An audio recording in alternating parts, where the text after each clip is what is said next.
Macky Sall, Alpha Condé, Alassane Ouattara, aucun de ces présidents ne doit briguer un troisième mandat. Tiken Diafa Koli entonne le refrain du refus. Le réggaeman ivoirien se dit prêt à mener le combat aux côtés des peuples concernés. Alioune Fall, lui, ministre conseiller, refuse de se prononcer sur la question. Un éventuel troisième mandat pour Macky Sall. Exceptionnellement, ils étaient tous les deux invités du grand jury ce dimanche. Les flux financiers illicites font perdre chaque année plus de 100 milliards de francs CFA au Sénégal. Le Forum civil qui dénonce le fléau recommande la traque des bandits à col blanc. La zone des Niayes, les productions pourrissent entre les mains des producteurs. Une mévente aux conséquences fâcheuses, surtout pour la filière chou, où le kilogramme est vendu à 40 francs CFA. Les producteurs évoquent une concurrence déloyale et indexent les produits importés. L'ARM, l'agence de régulation des marchés, de son côté, évoque un manque d'organisation des acteurs. Dakar-Bamako ferroviaire vers un renouveau du chemin de fer. L'administrateur général Kibili Touré annonce que l'entreprise va être dotée de 6 nouvelles locomotives dans la première phase de la relance du chemin de fer. En plus, de grands travaux sur le plan des infrastructures vont être lancés dans quelques mois. Second tour de la présidentielle en Guinée-Bissau. À la mi-journée, le taux de participation est de 50% selon la mission d'observation de la CEDEAO. Globalement, le scrutin se déroule dans le calme sur l'étendue du territoire. Domingos Simões Pereira, le candidat du PAIGC qui a voté peu après 10 heures, salue la maturité des Bissau-Guinéens, réitère son engagement à respecter le verdict des urnes. En sport, football, le classique sénégalais pour clôturer la 4e journée de la Ligue 1. Jaraaf Casa, coup d'envoi 16h30 au stade Alassane Djigo de Pikine.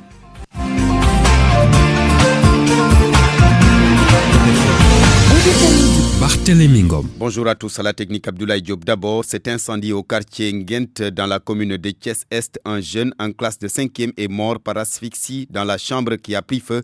La police a ouvert une enquête. Ce drame également au village de Lordiahou, c'est dans la commune de Fissel-Mbadan. Ngot Faye, le féticheur du village, a été retrouvé mort.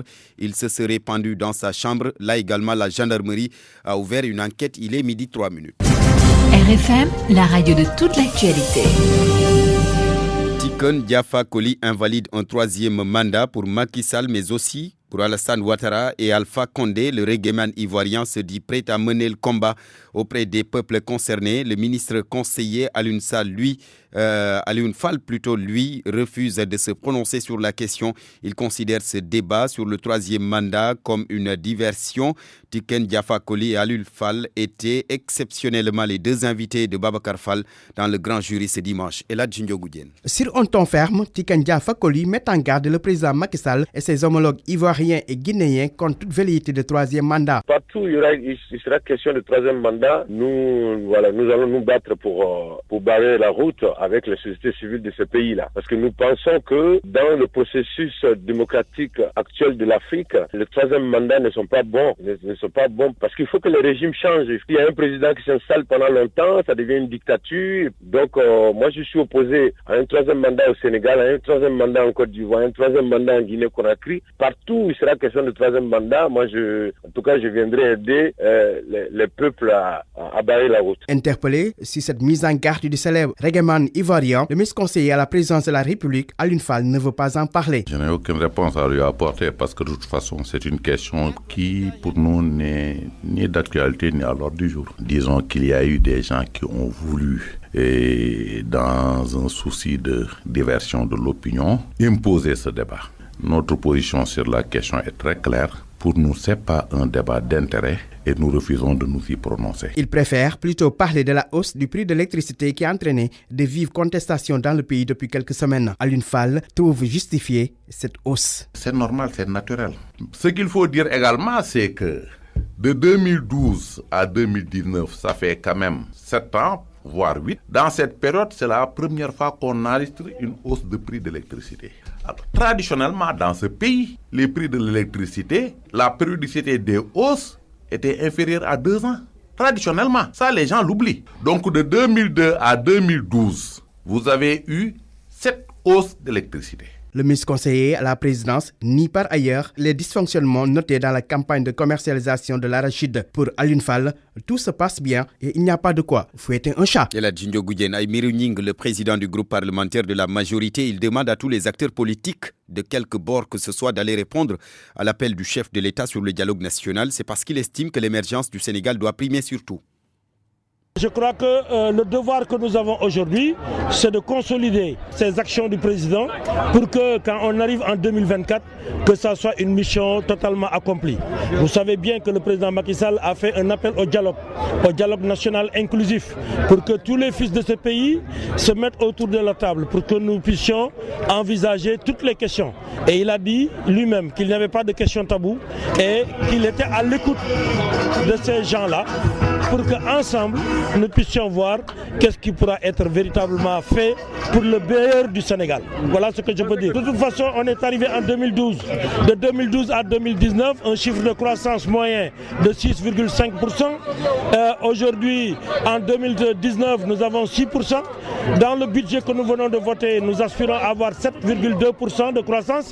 Il faut simplement que cette croissance soit mieux répartie, que les jeunes, les femmes, les populations de l'intérieur, les populations des villes, chacun puisse prendre sa part. Voilà ce qui est important. Aïmirou Ning, le président du groupe parlementaire Benno Bokk Yakaar, propos tenus donc à l'occasion de la finale Navetat de Mérina Dakhar dont il était le parrain. Il était au micro de Cheikh Anta Diop. Et puis je vous l'annonçais en titre, les flux financiers illicites qui font perdre plus de 100 milliards de francs CFA au Sénégal chaque année, selon le Forum civil qui exige la traque des bandits à col blanc, l'arrêt des signatures des exonérations fiscales et la libération des corps de contrôle de l'État du Sénégal. Salif Sow. Le Trésor public sénégalais perd chaque année 106 milliards de francs CFA. À l'origine, les flux financiers illicites signalent la société civile. Michel Mendy, coordonnateur Forum civil section Guédiawaye. Si nous calculons l'argent que les États prennent en termes d'aide publique au développement et l'argent qu'ils perdent en termes de flux financiers illicites, le rapport il est presque égal. Donc si nous travaillons à capter ces flux financiers illicites-là, à les empêcher d'aller vers d'autres horizons, par exemple en Europe, on pourra les réutiliser en termes d'investissement dans les services sociaux de base au bénéfice des populations. Et pour lutter efficacement contre cette fuite d'argent, le Forum civil interpelle nos gouvernants. Arrêtez les exonérations fiscales, arrêtez la fiscalité nébuleuse, arrêtez les conventions fiscales nébuleuses et libérez les corps de contrôle pour qu'ils puissent déposer leurs rapports, traquer les malfaiteurs financiers et les mettre au pied devant la loi. Au banc des accusés, les nationaux, les multinationales, bref, tous ceux qui s'enrichissent de manière illégale sur notre territoire, liste le coordonnateur local du Forum civil, Michel Mendy. Les multinationales, mais aussi c'est les pratiques illicites, c'est le banditisme, c'est le blanchiment d'argent, c'est l'argent de la criminalité, l'argent de la drogue, c'est l'argent de la corruption tout simplement, la petite et la grande corruption, la corruption que nous vivons au quotidien. Donc toutes ces pratiques-là font perdre énormément d'argent et il est temps qu'on puisse ensemble lutter pour capter ces flux-là, les remettre dans le trésor public. Le Forum civil d'ici avait organisé une caravane dans le cadre de sa campagne Arrêtons l'hémorragie. La lutte contre les flux financiers illicites doit durer 3 ans. Salif Sow, Guédiawaye, Radio Futur Média. Salif Sow, le réseau des acteurs de l'industrie agroalimentaire de Touba qui dénonce le déroulement de la campagne de commercialisation de l'arachide, le RASIAT, qui regroupe de petites unités qui s'activent dans la transformation des graines en huile brute, fustige l'occupation du marché par les Chinois. Ils invitent d'ailleurs les autorités à réagir. Ousmane Diakhaté, le secrétaire général du RASIAT, avec Marema Diop. La campagne arachidienne de cette année est inédite dans la mesure où elle va priver d'emploi des milliers de Sénégalais au profit des Chinois qui ont déjà un tissu industriel très puissant. Le cri de cœur n'émane pas seulement de nous, mais les industriels comme la Solancos, Copperol ont déjà manifesté leur désarroi. Si l'État ne réagit pas, il faut s'attendre à des conséquences désastreuses pour la survie de la filière. L'exportation des graines va sérieusement affecter le capital semencier, car l'UNIS, une association spécialisée, l'a dit dans les médias. Si l'État ne réagit pas, il faut s'attendre à une pénurie au niveau de l'aliment de bétail. La disponibilité des écailles sur le marché durant le déroulement du projet a permis aux éleveurs d'avoir à leur disposition des tourteaux à de bons prix. Ces écailles ont aussi permis aux industries de fabrication d'aliments de bétail comme Enama ou Sedima d'avoir accès à leur principal intrant que constitue le tourteau d'arachide à des prix intéressants. Pour résumer, en une phrase, Pour sauver la filière, l'État doit encourager la transformation et favoriser la mise en vente de l'huile d'arachide issue de la trituration. Ce qui n'exclut pas une revalorisation du prix de l'arachide aux producteurs pour le bien-être du paysan. Ousmane Diakhaté, le secrétaire général du RASIAT, le réseau des acteurs de l'industrie agroalimentaire de Touba. La zone des Niayes, les productions pourrissent entre les mains des producteurs, une mévente aux conséquences fâcheuses, surtout pour la filière chou, où le kilogramme est vendu à 40 francs CFA. Là-bas, dans la zone des Niayes, les producteurs évoquent une concurrence déloyale et indexent les produits importés. L'ARM, l'agence de régulation des marchés, de son côté, évoque un manque d'organisation des acteurs. Papa Balagui. Une importante quantité de choux invendus, le sac de 75 kg vendu à 3 000 francs CFA, les producteurs des Niayes dans tous leurs états. Président de Apasen, Ande Tahaou Mbaïmi, Issa Bass pointe du doigt la mauvaise politique des autorités pour protéger la filière. Tous les producteurs horticoles en ce moment font face à une situation qui est terrible, qui est que les producteurs vendent le kilo aujourd'hui à 40 francs. Ils vendent le sac de 75 kilos de choux à 3 000 francs. Pourquoi? Parce que tout simplement, le marché est rempli et inondé de produits qui viennent de l'étranger, de produits qui viennent du Maroc, qui viennent de la Hollande et qui nous font une concurrence qui n'est pas du tout soutenable. Ce n'est pas seulement le chou, c'est la carotte, c'est le poivron, c'est tous les produits que nous sommes en train de produire en ce moment dans la zone des Niayes. Entre autres obstacles liés à cette mévente, l'absence de données fiables, ajoute-t-il. C'est encore une fois un autre problème auquel nous comptons, parce que je ne peux pas vous dire exactement nous avons 10 000 ou 15 000 ou 20 000 tonnes. Pourquoi? Parce que tout simplement on n'a pas ces statistiques. Et ça, c'est des statistiques que la direction de l'horticulture devrait collecter, mais vous ne les voyez jamais sur le terrain. Interpellé sur la question, le directeur général de l'ARM, agence de régulation des marchés, Amadou Abdoulsi, balaye d'un revers de la main et évoque plutôt le manque d'organisation de la filière. On sait qu'il y a une production de choux, mais il n'y a pas encore une organisation des acteurs qui nous permet d'avoir des interlocuteurs et d'interdire une importation. Voilà notre position. L'année passée, on est resté 8 mois sans importation de l'oignon, 8 mois sans importation de pommes de terre,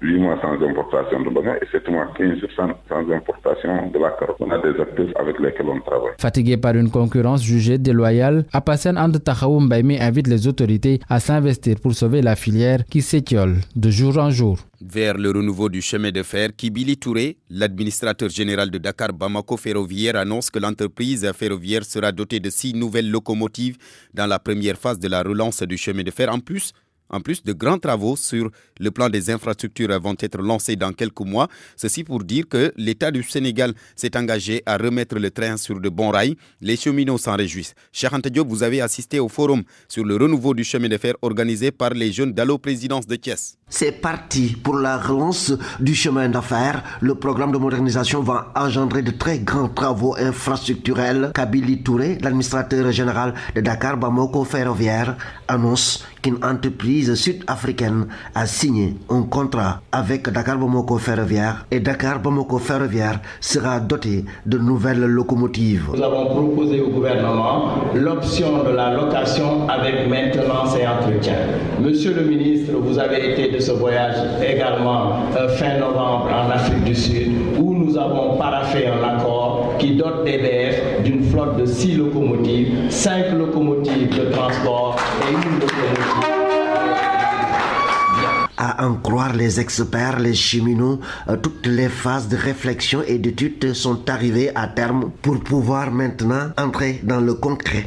Et il est urgent de remettre l'exploitation de la ligne Thiès-Tambacounda. Les expertises sont aujourd'hui faites, disent que de Thiès à Tambacounda, les travaux sont possibles dans un délai maximum de 6 mois pour permettre au train de circuler en toute sûreté et sécurité à une vitesse moyenne de 30 km à l'heure. Ce panel sur le renouveau du chemin d'affaires organisé par l'association Allo Présidence de Thiès avait réuni des cheminots experts, le secrétaire d'État chargé des affaires ferroviaires, le ministre des Télécommunications et de l'économie numérique Ndeye Ndiaye et les populations de Thiès.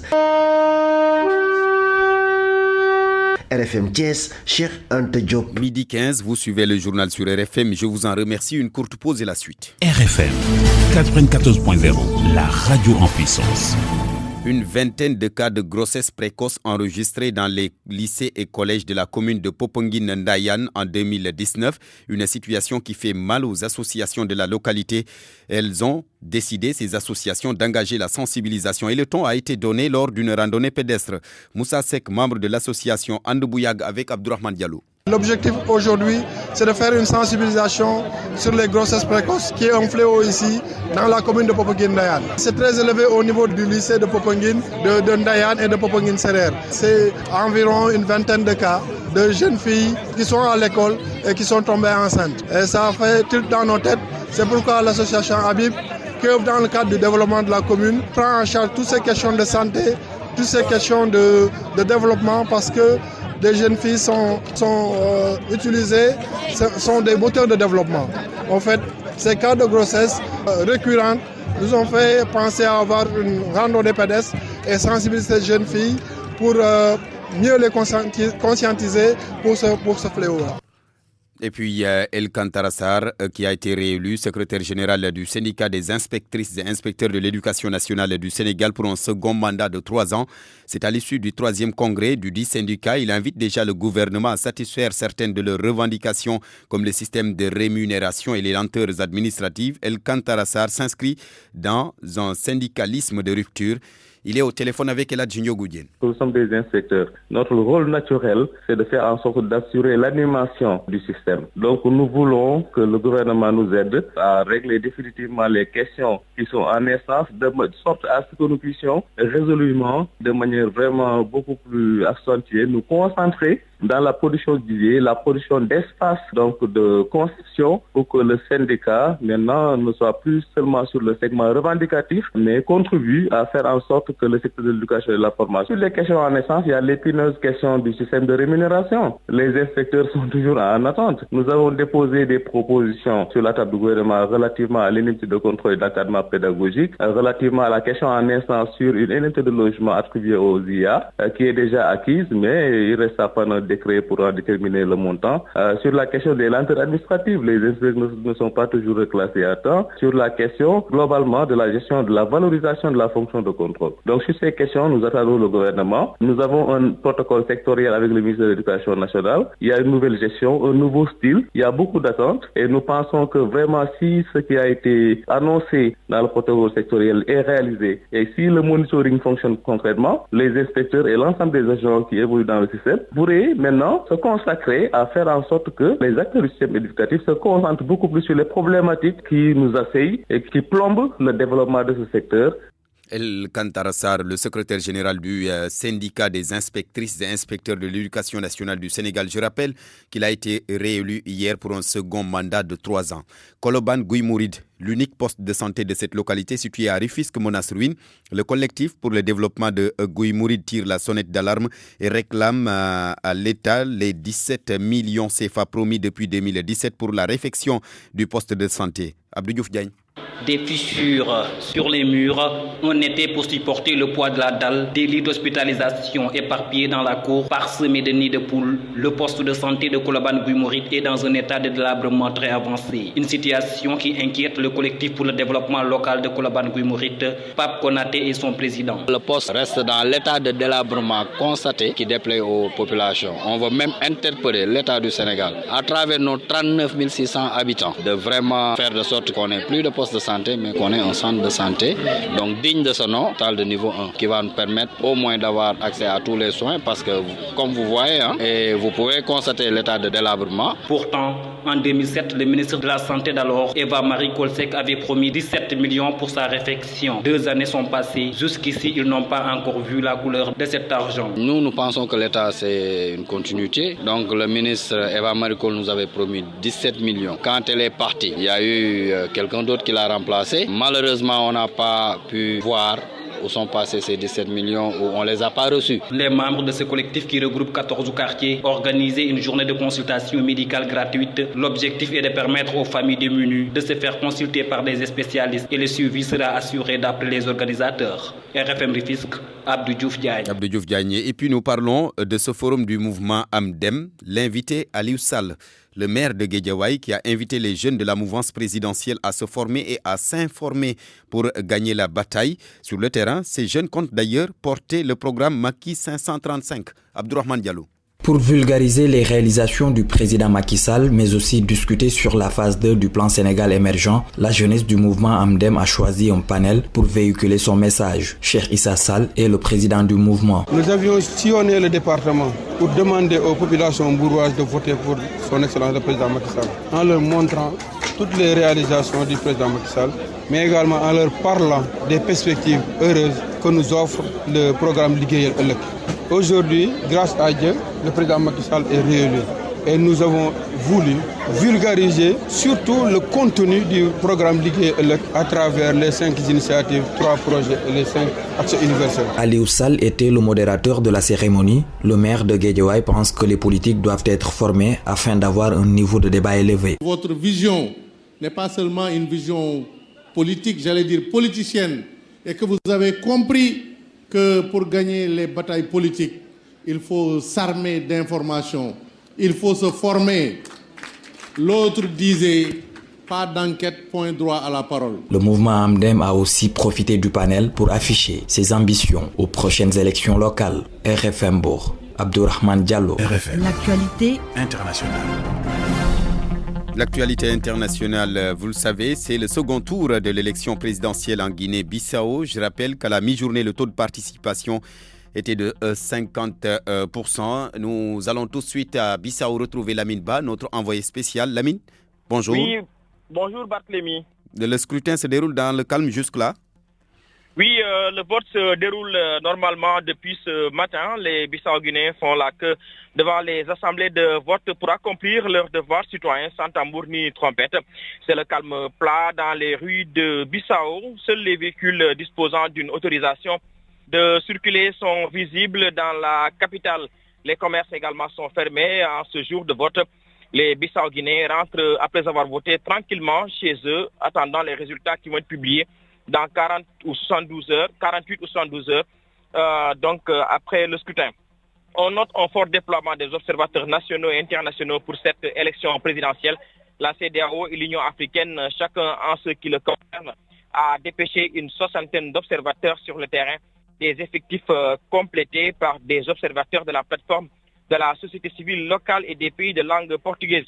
Et puis, on ne signale pas également d'incidents majeurs de nature à entraver le bon déroulement des opérations électorales. Au plan de la couverture sécuritaire, on constate des patrouilles régulières dans les rues de la capitale et dans le reste du pays, des patrouilles menées de manière conjointe avec les forces de défense et de sécurité de Guinée-Bissau. Il faut rappeler, Barthélémy, que 2 anciens premiers ministres de l'actuel régime se disputent la conquête de la magistrature suprême. Il s'agit du candidat du PAIGC, Domingos Simões Pereira, arrivé premier au suffrage au premier tour, et Oumarou Sissoko Mbalo arrivé deuxième. Le président qui sera élu aura pour mission prioritaire de sortir la Guinée-Bissau d'une impasse politique que traverse le pays depuis bientôt 5 ans, parce qu'il faut le dire, tous les secteurs d'activité socio-économique du pays sont en train de subir les conséquences de ce blocage institutionnel au plus haut sommet de l'administration du pays. Les défis sont aussi sociaux. Pour celui qui va triompher de cette consultation électorale, c'est de faire en sorte que les citoyens bissau-guinéens puissent boire de l'eau potable, disposer de l'électricité et d'avoir la possibilité comme il le faut. La possibilité de se soigner comme il le faut. Et pour finir, Barthélémy, pour le futur président qui sera connu sous peu, ces défis ne peuvent être relevés si des réformes ne sont engagées en vue de stabiliser le dispositif et le cadre institutionnel du pays. La CEDEAO l'a d'ailleurs confirmé. Elle compte accompagner le prochain régime à engager des réformes dans ce sens, Barthélémy. Merci beaucoup, Lamine Ba. Domingos Simões Pereira, le candidat du PAIGC, il a voté peu après 10 heures. Il a salué le déroulement du vote et s'est également félicité de la maturité des Bissau-Guinéens. Il a réitéré son engagement à respecter le verdict des urnes. C'est que le peuple bissau-guinéen est en train de s'exprimer de forme libre et juste et transparente. Et donc c'est ça que la démocratie nous propose. Et j'espère qu'à la fin, on aura une victoire qui va rassembler tout le peuple bissau-guinéen. Comment voyez-vous l'issue de ce scrutin? Ça se déroule dans la normalité, dans la tranquillité. Et c'est tout ce qu'on peut demander. Est-ce que vous allez accepter le résultat? Ah oui. Le peuple bissau-guinéen est confiant. Je reste confiant parce que j'accompagne le peuple bissau-guinéen. Voter, c'est un droit, mais c'est aussi une responsabilité. Il faut que nous tous, on participe à cette fête, la démocratie, pour qu'à la fin, ce soit le peuple qui sort vainqueur pour qu'on commence à reconstruire. Oui, la déclaration de Domingos Simoes Pereira, le candidat du PAIGC, en tout cas ce second tour de la présidentielle en Guinée-Bissau. Notez qu'à la mi-journée, le taux de participation était de 50% selon la mission d'observation de la CEDEAO. Aucun incident n'est jusque-là noté. Le scrutin se déroule dans le calme sur l'étendue du territoire national selon Soumeilou Boubei Maïga, le chef de la mission de la CEDEAO. On l'écoute avec Lamine Ba. Avant 11h, ils sont déjà près de 50% des votants par bureau. Ça veut dire que la mobilisation reste encore assez présente, quoi, et tout se passe calmement, je crois aussi. Et c'est plutôt bon signe, je crois, pour le reste, pour la suite du processus et même pour l'après, parce que plus la légitimité du nouveau leadership est forte, plus il pourra travailler à rassembler les gens, à les unir, à mobiliser l'ensemble du pays pour faire face aux besoins fondamentaux des citoyens. Il n'y a aucune difficulté qu'on vous a signalée pour l'instant depuis le matin? Non, pour le moment, non. Pour le moment, je pense que ça se passe normalement. L'enjeu pour la CEDEAO, bien sûr, et pour la Guinée-Bissau aussi, c'est vraiment de consolider l'ancrage démocratique dans le pays et créer une vraie culture démocratique qui se fonde en particulier sur un processus électoral régulier et qui donne des perspectives d'alternance pacifique à tous les acteurs politiques. Soumeilou Boubei Maïga, plutôt le chef de la mission de la CEDEAO, une mission d'observation en Guinée-Bissau, se déroule ce dimanche donc le second tour de la présidentielle. Les résultats sont attendus dans les prochaines 48 heures. Il est midi 26 minutes. Bienvenue, cher Tidiane Diagne. Merci à vous, bonjour à tous et à toutes. Voilà, nous parlons de la Ligue 1 de football, du classique de notre championnat, attendu cet après-midi. C'est entre le Giraffe de Dakar et le Casa Sport de Ziguinchor, match prévu à partir de 16h30 au stade Alassane Djigo de Pékin. Il faudra noter que l'équipe de la Médina, après donc 3 journées, n'a qu'un seul petit point et qui a aussi des ambitions de remporter le championnat, alors que le Casa Sport a engrangé 6 points en 3 sorties donc depuis l'entame du championnat. Il faudra aussi noter qu'il y a un match au stade Caroline Faye de Bourg, c'est à partir de 16h30. Bourg-Petite-Côte qui accueille le SNEPS Excellence de Thiès au stade Albouri-Ndiaye de Louga. Le Niambour accueille l'Union sportive de Gorée. Il faudra aussi noter cette deuxième défaite d'affilée signée par le champion en titre. Et sur cette terre, il s'agit de Génération Foot qui a été battu hier par l'AS Douanes sur le score de 2-0. C'était à l'entame de cette 4e journée de la Ligue 1 sénégalaise. Un match nul, un but partout entre Yambar de Sali et le stade de Mbour. Nyari Tali et AS Pikine aussi se sont neutralisés. 0 but partout. Il faudra préciser que dans ce championnat du Sénégal, l'équipe qui est en tête, il s'agit de Teungueth FC. La Ligue 2 va poursuivre sa 4e journée dès ce dimanche au stade Lat Dior de Thiès. Thiès FC accueille l'équipe du Port à partir de 15h30. Juste après, 17h30 exactement, Africa Promo Foot joue contre Cœur Major. Au stade Mawadouad de Saint-Louis, la Linguère reçoit la Renaissance de Dakar pour la clôture de cette journée 2022 au stade Caroline Faye de Bourg. Demba Diop FC croise de fer avec Amitié FC, coup d'envoi à partir de 16h30. Cette 4e journée de la Ligue 2 a été entamée depuis hier au stade Marcel Sen de Fatick. Match nul, 0 but partout entre Diamono et Guédiawaye Football Club. Autre match donc qui vont se jouer aujourd'hui, le leader du sport de Ouakam qui va recevoir à partir de 17h EJ Fatick, match prévu au stade Amadou Barry de Guédiawaye, mais avant cela à 15h, Duc contre la Sonacos de Diourbel. Un choc ce dimanche pour clôturer la 20e journée en Angleterre. Oui, Arsenal-Chelsea, match prévu à partir de 14h. Les Gunners sont 13e au classement avec 8 points, derrière plutôt les Blues qui occupent la 4e place au classement de cette première ligue anglaise. Il faudra aussi noter ce choc attendu entre Liverpool, le leader, et Wolverhampton qui occupe la 4e ou la 5e place au classement de la Première Ligue. Match prévu à partir de 16h30. Manchester City accueille à 18h l'équipe de Sheffield United, le promu.